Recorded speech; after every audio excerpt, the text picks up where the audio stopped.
If Aaron Rodgers is going to make the Steelers offense different this year, he's got to use the middle of the field. We talk about that on the Locked On Steelers podcast. Let's get into it.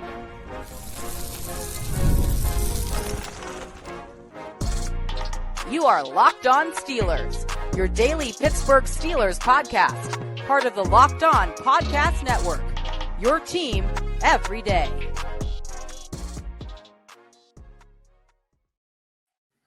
Hello and welcome to the Locked On Steelers podcast. I'm your host, Chris Carter, bringing you your daily dose of all things on the Pittsburgh Steelers. As always, you can find this show in your favorite podcasting apps and on YouTube. Like this video if you enjoy it. Subscribe to this YouTube channel to get all of your daily Monday through Friday episodes, as well as our bonus content. We thank you for making us your first listen every day because we're your team every day. And we are joined by the amazing Jenna Harner of Channel 11 WPXI. Jenna, it's great to have you back on. What an intro, first of all. I feel like I always say that, but thank you. Week one is here, Chris. It's here. It's happening. We have football. We're so back. We're so back. Now, we are recording this as the Eagles are playing the Cowboys on Thursday Night Football, but I'm going to talk to Jenna about one particular thing. One thing we did not see. Of all the things we got to see training camp, we got to see preseason. We did not see Aaron Rodgers and DK Metcalf together leading this offense into what it's supposed to be in 2025. And one thing I have been asking a lot this offseason and got more specific answers this week on about was how this offense is finally going to attack the middle of the field and how that can open up the team and why they can attack the middle of the field this year. And I asked Aaron Rodgers about that. I want y'all to hear what Aaron Rodgers had to say when I asked about attacking the middle of the field and why the tight ends play a huge role in that and what he plans to use. Here is Aaron Rodgers in the Steelers locker room this week. Aaron, Pat talked about how excited he was to work the middle of the field with you. It hasn't something he's had a lot of opportunities to do. What excites you about this group as far as attacking the middle of the field with the personnel that you have available to you? I think it's the best tight end room that I've been around in 21 years because you have four extremely capable guys. And we had different runs in Green Bay where we had some great players, but just the depth that we have here with four guys who you feel great about having on the field at any time. And they all have different skill set they bring to the table. And I can't even say who's the most impressive. Maybe the biggest guy in the room because of how many things he can do down the field in the passing game. There was a lot of conversation about is he in the right position. The other day we had a practice during that week before the 4 days off, and I threw him a bunch of balls in the red zone, and I was just thinking to myself, he's definitely in the right position because he's so big and so athletic for a man of that size. To be that skilled in the passing game is pretty impressive, not to mention what he does on the line of scrimmage. So amazement of Darnell Washington just being a human being that can move at the size that he moves aside. I think it's very interesting, Jenna, because we know this Steelers team the past several years, whether it's Mitch Trubisky, Kenny Pickett, Mason Rudolph, Justin Fields, or Russell Wilson, I just named 5 quarterbacks. They had not attacked the middle part of the field. But with Aaron Rodgers and Pat Freiermuth, when I asked him about this, he said, I'm excited. Every practice we're throwing to the middle part of the field. It seems like that is going to change this year, and I think that can do a lot for the Steelers offense. 100%. And I think it's been so fun and so fascinating hearing the conversation, not only from Rodgers on this topic, but from guys like Pat Freiermuth, Jonnu Smith, Darnell Washington, the tight end room, Connor Heyward, of course, in general, just hearing all of these guys explain how much they're going to be able to be utilized in this way. And you can just sense that based on also all that we've seen from the start of, when Aaron Rodgers got here and he was working with the team during minicamp all the way through training camp and then the rest of the preseason here. But this does seem like something this offense is really going to look to really work in this year, because you mentioned obviously Russell Wilson. I think you go back to the Hard Knocks episode a season ago where the Ravens scouting, someone on the Ravens coaching staff basically was like, hey, look, he's, got the short little quick passes. He's got the long, the deep ball, but he doesn't have that jump shot. Yes, layups. That was layups and 3-pointers, but he doesn't have the mid-range jumper. And I think obviously when you bring Rodgers in and the caliber of arm talent that he has, that's something Mike Tomlin has talked about multiple times, even just this past week. But you expect a little bit more of that. But I think that is going to be a bigger part of this offense, and that is what's going to help hopefully create a little bit more of a sustained offense than what we've seen in years past. How many times over the last handful of seasons have we been talking about the offense just kind of sputtering, not being able to get going? I'm not saying they're going to come out week one and just immediately be lighting things up and, marching these, 10-play, 80-yard drives down the field. You'd hope that's the case, and you hope that it can be something that's going to be consistent from this team, not necessarily expecting just that on a consistent basis in week one. But I do think this is going to be something that we see a lot more from. And again, Arthur Smith, too, the man's dream is to just have an offense filled with tight ends. How many times we saw, what was it? We saw 04 personnel. Yeah. How many, a couple times during training camp? It was probably only 2. But you can tell this is something that, they're going to throw some creative looks with this personnel, with these tight end groups. And I think it's going to be something that is going to, this offense can really lean on this year because of Aaron Rodgers. I also he talked about Darnell Washington. We've asked Darnell Washington so many times throughout training camp in the preseason, hey, are we going to see you involved in that pass catching role? How many times, Chris, did you and I talk during training camp when he had a mismatch in the end zone? We're like, can they please do this in the regular season? It's so many times. And I mean, you and I have talked about that for the last couple of years together and being like, I don't know who could stop that human being from just saying that ball is mine, that's up in the sky. I'm going to go get it now. You can watch me do that because you can't hold me. And that's just where I think, and Aaron Rodgers, as you saw in that clip, he's so excited to use Darnell Washington. And I especially think in the red zone. But when you combine Darnell Washington being able to do that, Jonnu Smith being a tight route runner, Pat Freiermuth being a dangerous route runner himself, those two as receiving big guy threats that can overpower smaller defensive backs and outrun linebackers. Those are advantages the Steelers have on top of DK Metcalf and the speedy guys they have in their receiver room, like Calvin Austin, like Roman Wilson, both run faster than a 4.4 and a 40-yard dash. There are weapons in this offense to make it go and to make it available to say, hey, defenses, you're going to have a hard time trying to contain all of these guys if our quarterback is cerebral enough to use them. And that's been the problem for the past 4 or 5 years. Ben Roethlisberger was too old to fully use, I think, or too beat up because he was younger than Aaron Rodgers is now when he was playing for the Steelers. But he was really beat up, and it limited what he wanted to do at the age that he was in 2021. Mitch Trubisky just isn't that quarterback to see the field. Neither is Kenny Pickett. Neither is Mason Rudolph. Neither is Russell Wilson. Neither is Justin Fields. But Aaron Rodgers, literally going into this season, has the highest passer rating in the history of the NFL, the lowest interception percentage of all qualifying quarterbacks in the history of the NFL. This is something I think the Steelers highly anticipate to use to their advantage. When I asked Arthur Smith about it, he talked about playing to your strength. He's like, yeah, Russell Wilson throws one of the greatest deep balls in the history of the league. So we use that. But Aaron Rodgers can thread those needles over the middle part of the field. So we're going to use that. That is what the Steelers, if they are able to accomplish that this year, it then opens up more of the run game. It opens up the sidelines more. It makes everything else that much easier. And that's why I do think it's important for Aaron Rodgers. He doesn't have to throw for 300 yards and 5 touchdowns. But if he's able to be efficient with the ball against this Jets defense, that is going to be a huge way to start the season for the Steelers. And it's very funny you mentioned the efficiency part of it, because earlier today, as we're recording this, Jerome Bettis was here in studio with us taping the Jerome Bettis show. And he said something very similar to that. He's like, don't expect Aaron Rodgers to go out week 1 against the Jets, throw for 300 yards, have this massive game. DK Metcalf walks off the field with 3 touchdowns.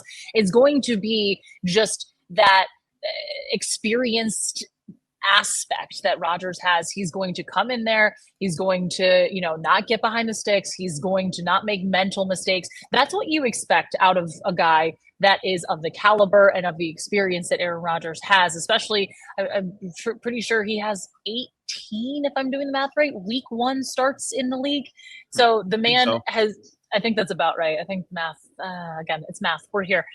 We do journalism. Math is not my massive strong suit, but I think he's started week 1 under center 18 weeks. So he has obviously the experience and just the knowledge to come in and say, hey, this is how we're going to attack teams. It was also really interesting too when he talked about earlier this week, basically it's just, there's so much that's unscripted. You don't entirely know what to expect from these other teams based on just the lack of what's on tape at this point in the year. So whichever team can kind of handle that unexpected part of the game and what unexpected things the defense throws at them is going to be the team that comes out on top. And I think when you have Aaron Rodgers, who, again, we talk about his experience, I feel like I've mentioned it a couple times now, when you have a guy with that level of experience, with that level of knowledge of the game, that is going to be a big part. But again, if they can also get things going up the middle, they can get the run game going, the pass protection can hold up, I think you're going to see a lot more available to this offense than what we saw a year ago and even years prior to that. Absolutely. We're going to revisit this game and give our final predictions in the third segment of the show. But it's time to get back to the picks because the NFL is back and we're so ready, Jenna. I am so pumped. You're going to get all of our week 1 NFL picks right here on the Locked On Steelers podcast. Chris Carter, Jenna Harner, stick with us. We'll be right back. Today's episode is brought to you by PrizePicks, the daily fantasy platform that lets you turn your fantasy football predictions into real rewards.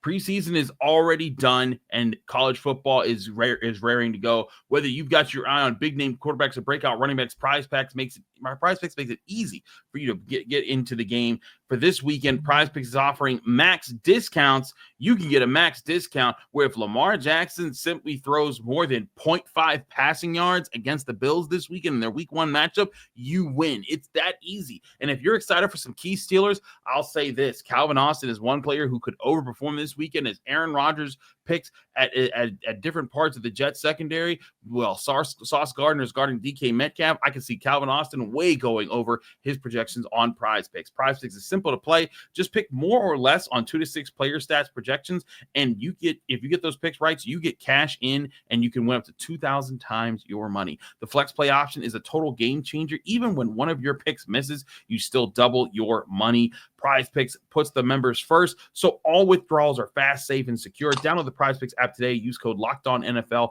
to get $50 in lineups after you play your first $5 lineup. That's LOCKEDONNFL to get $50 in lineups after you play your first $5 only on PrizePicks. PrizePicks, run your game. We're also brought to you by Mazda. Mazda crafts cars for those who choose to do more than simply move. They follow what moves them every time they drive. And that's what makes Mazda stand out. They go beyond safety, style, and performance to deliver a driving experience that feels alive in every detail. Whether it's a quick drive to practice or a weekend road trip, Mazda makes it even everyday drives to feel special. As an athlete focuses on every detail, Mazda does the same. From metallic accents to hand-stitched Napa leather. It's the small details that make the big plays. And that's just like there's more to every player, there's more to a Mazda vehicle. You can even feel it in the moment you get behind the wheel. Smooth handling, intuitive controls, and standard all-wheel drive in every crossover SUV. Mazda, move or be moved.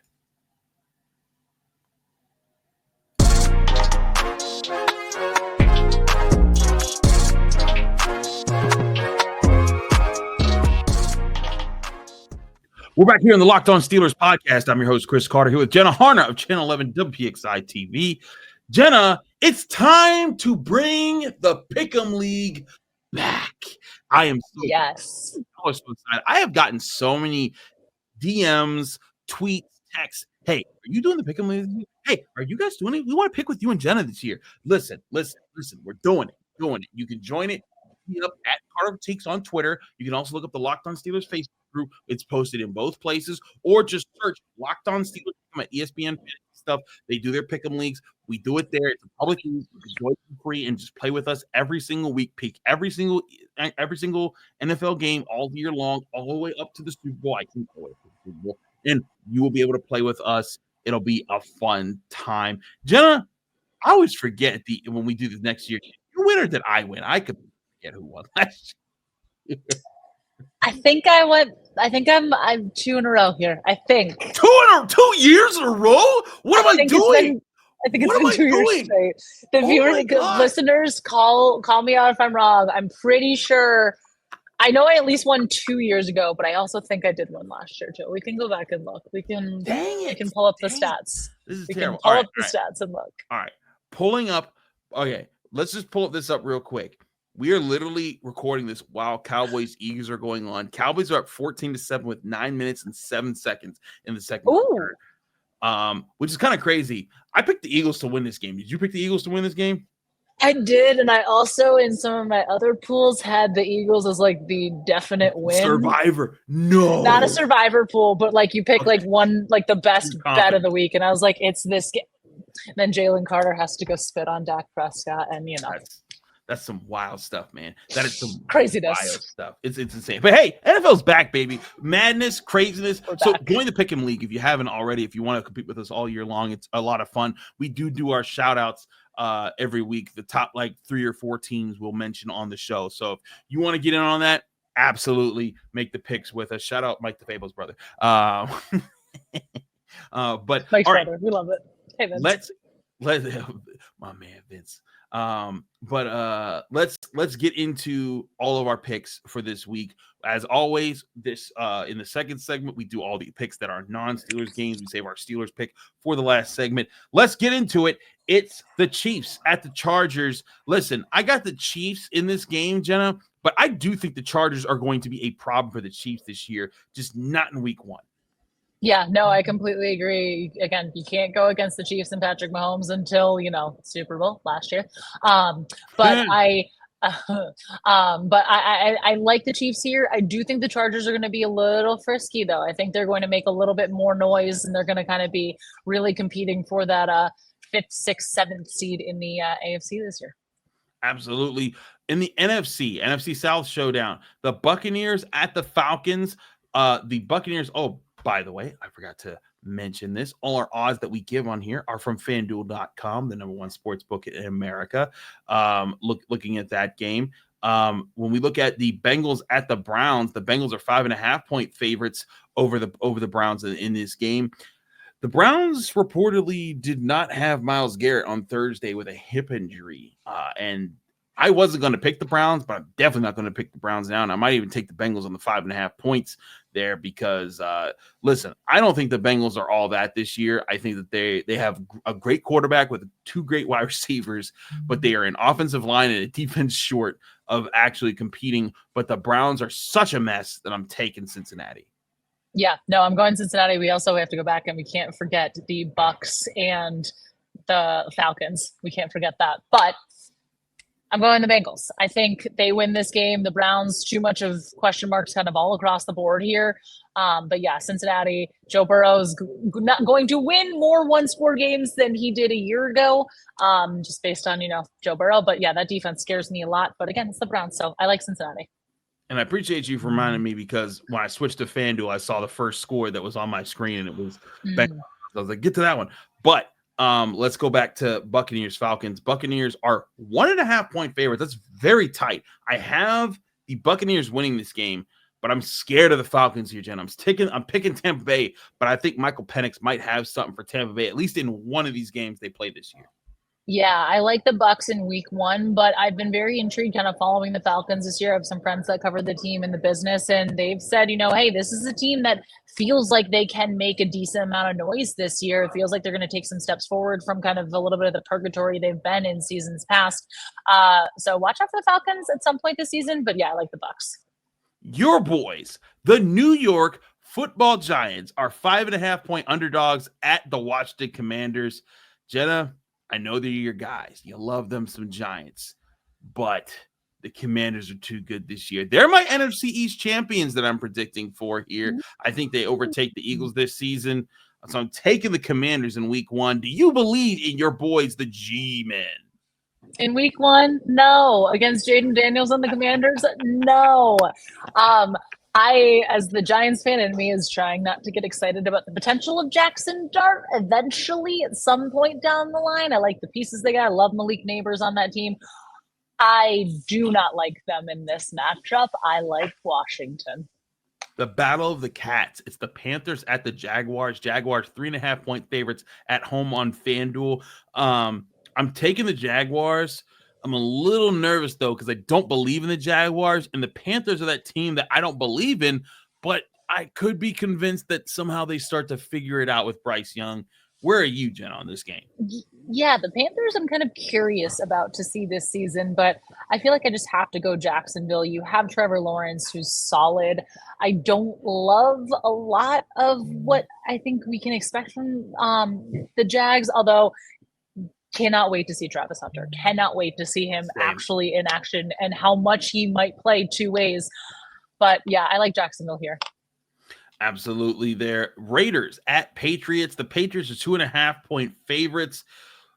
This was a tough one for me, man. I almost picked the Raiders, but I'm sticking with Drake May. I think that he starts hot this year with the Patriots, and they're at home. I just think that West Coast to East Coast, that's a lot to do. So I'm sticking with New England. Do you go against me here? Do you go with the Raiders? No, I think we've had the same picks for the start to the week here. I like it's fair.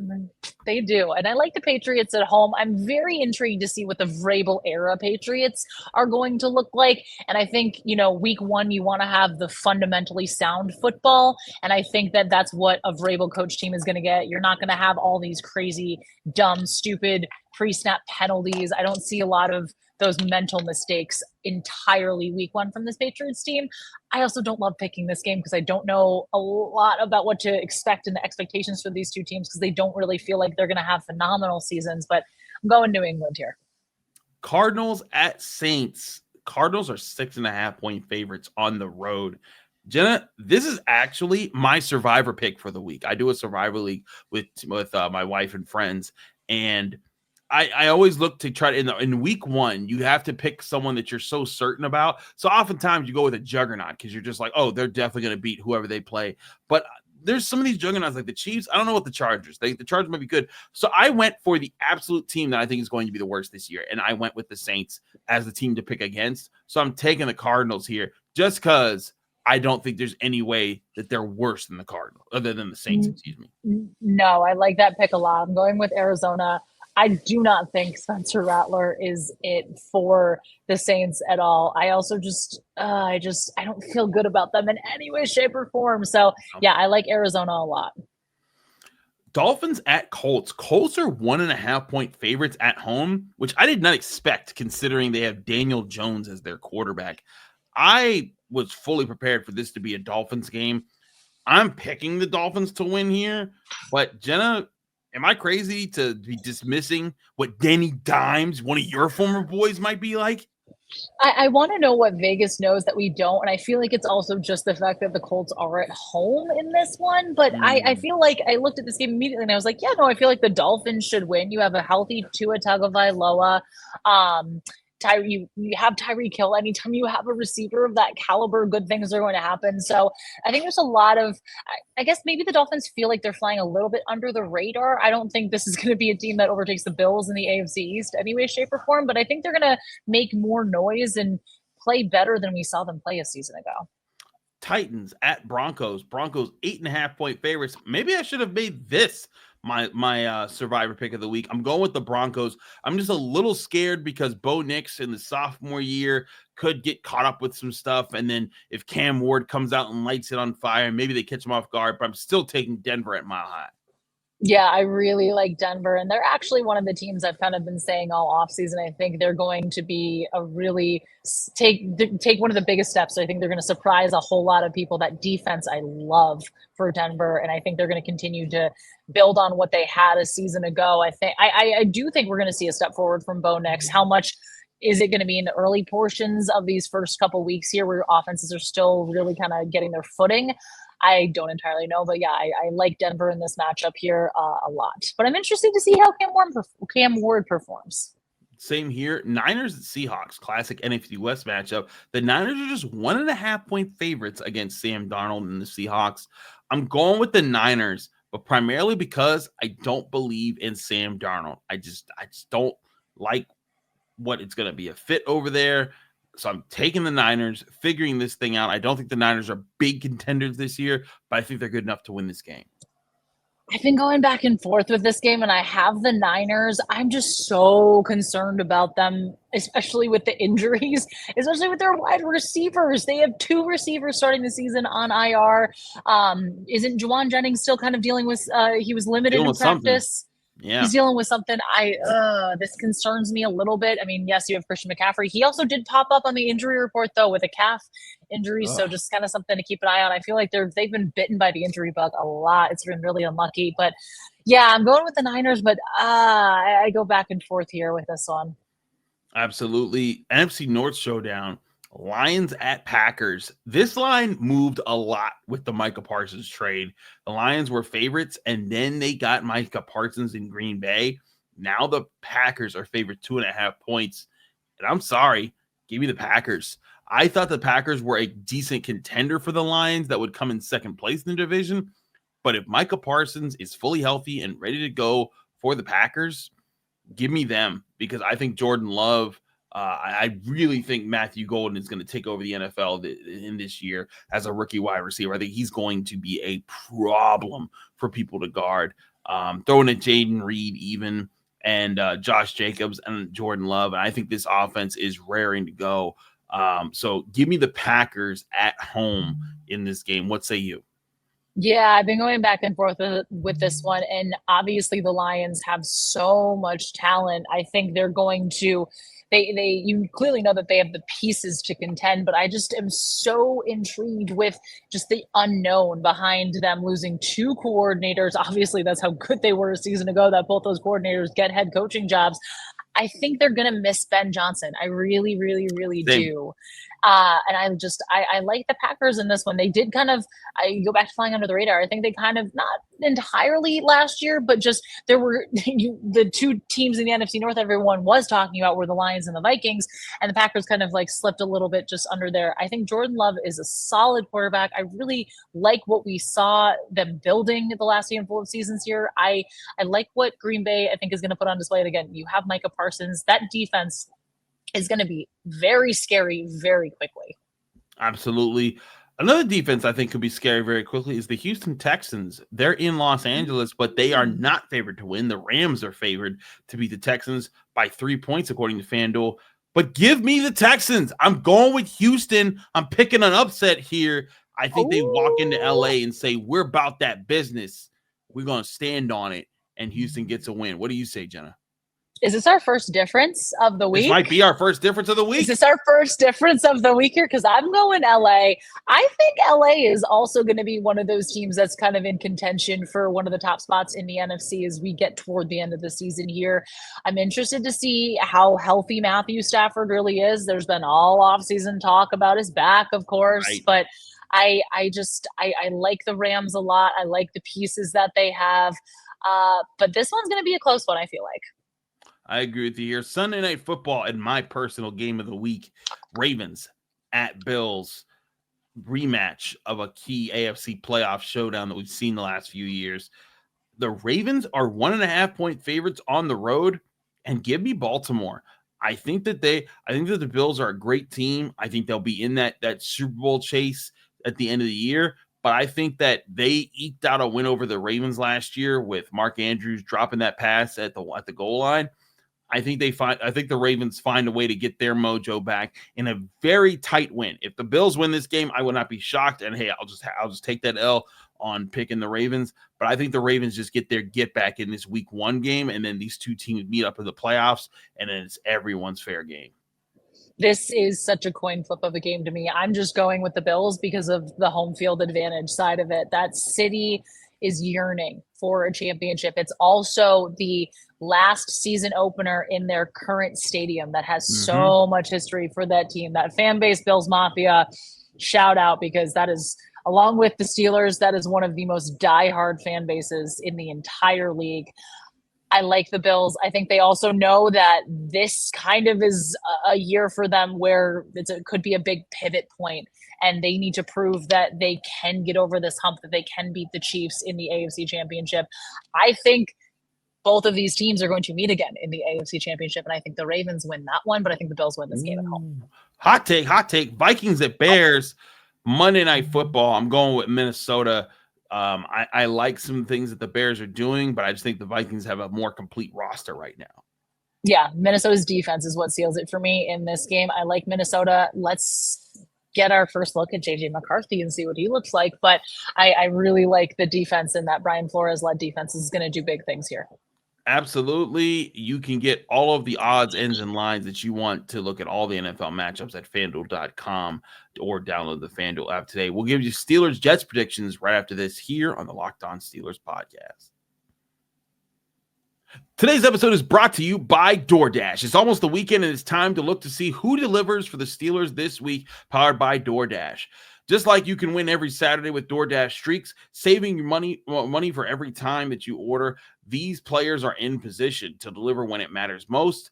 Let's get into it. For Troy Fautanu, the Steelers need him to deliver in a big way to shut down Jet star edge rusher Will McDonald and to protect Aaron Rodgers in the pocket. If he delivers to Rodgers can deliver it for the Steelers. And just like they need to deliver for the Steelers, DoorDash delivers for you on Saturdays. With DoorDash Streaks, you can save every Saturday that you order, stack it up all season, and you can save up to $250, including $100 in DoorDash credits. Order this Saturday, keep the streak alive. Fuel your game day only with DoorDash. Terms and conditions apply. Promo period through November 18th. So when you need a quick answer for food on game day and you're stuck in the house, download the DoorDash app and order your favorite food so DoorDash can deliver you a big win while your team fights to win the big game. Use promo code LOCKEDFALL24 for 50% off, up to $10 in value when you spend $15 or more on your first order. Limited time offer. Terms apply. Promo is not valid for orders containing alcohol. DoorDash, your door to more. Download the DoorDash app now to order your game day favorites. Must be 21 in order to order alcohol. Drink responsibly. Alcohol available only in select markets.